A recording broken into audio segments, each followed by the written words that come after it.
The E-C4 brings a dose of Citroen individuality to the EV part of the family hatchback segment. The looks have a crossover vibe, the range is a reasonable 217 miles, and the cabin is the most comfortable in the class. If you're fed up with clinical family EVs, then here's one that might charm you. Rather interestingly, this is one EV that doesn't spear away from rest like a scalded cat.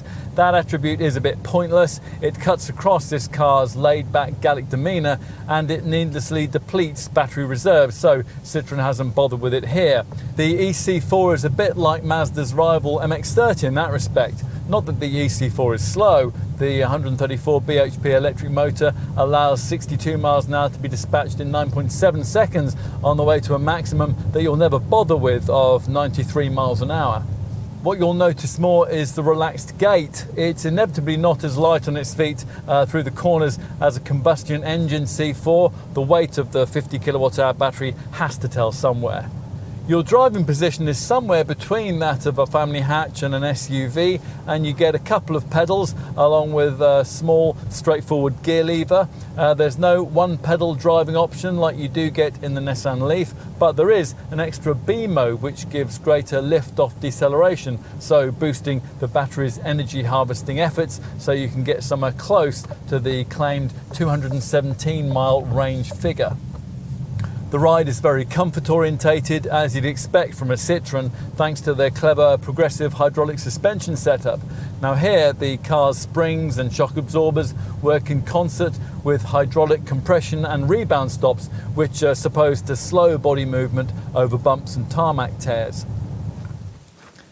Citroen isn't one of those brands who think that a full EV needs to look radically different from a combustion hatch, so you'll struggle to tell this E-C4 apart from its combustion-engined C4 showroom counterparts unless you happen to notice the badging or the charging flap.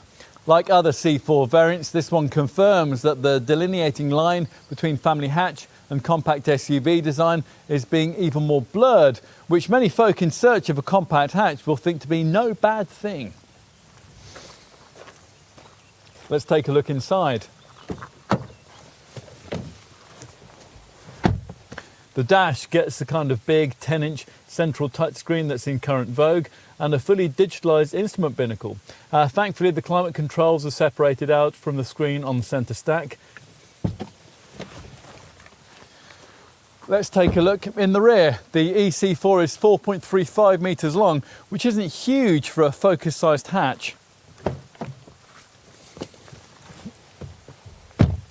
But once inside, space is reasonable on the rear seat. The brand claims best-in-class knee room. We wouldn't quite agree with that. There is a little more room in the back of a rival Volkswagen ID3, but it'll be fine for a couple of adults on medium-length trips. Out back, there's a decently sized 380-litre boot, which is exactly the same size as that of the combustion engine model. Citroen includes a twin-level boot floor for extra convenience. You might struggle to replicate the claimed 217-mile range figure we quoted earlier unless you habitually drive like Miss Marple, but that's hardly an issue that's exclusive to Citroen when it comes to EV mileage claims. We've found that in urban use it's much easier to get closer to the target figure. The E-C4 is fitted with an 11 kilowatt charger which can charge from empty in around 7.5 hours using a 32 amp home wall box. It also has a 100 kilowatt fast charger which can achieve an 80% charge in around half an hour using a public fast charger. You might not be quite ready to make the step from family hatch to SUV, and you might also not be quite ready to make the step from combustion engine to full electric. This Citroen E-C4 makes either of those seismic steps a good deal more palatable to folk wavering on the edge of a crossover culture or a nightly charging regime. You get most of the visual cues associated with an SUV and enough driving range to make the switch from combustion to EV realistic enough to consider. Let's be honest, all of that isn't going to be enough to allow this car to outsell the two family hatch EV models it's primarily targeted at, the Nissan Leaf and the Volkswagen ID3, but the E-C4 has a much more individualistic, charismatic feel than either of those two cars. It's a proper Citroen, which means it's interesting, it's stylish and extremely comfortable. And a proper Citroen is something we always welcome. If you're looking for a wider choice in the EV part of the family hatchback segment, then you should welcome it too.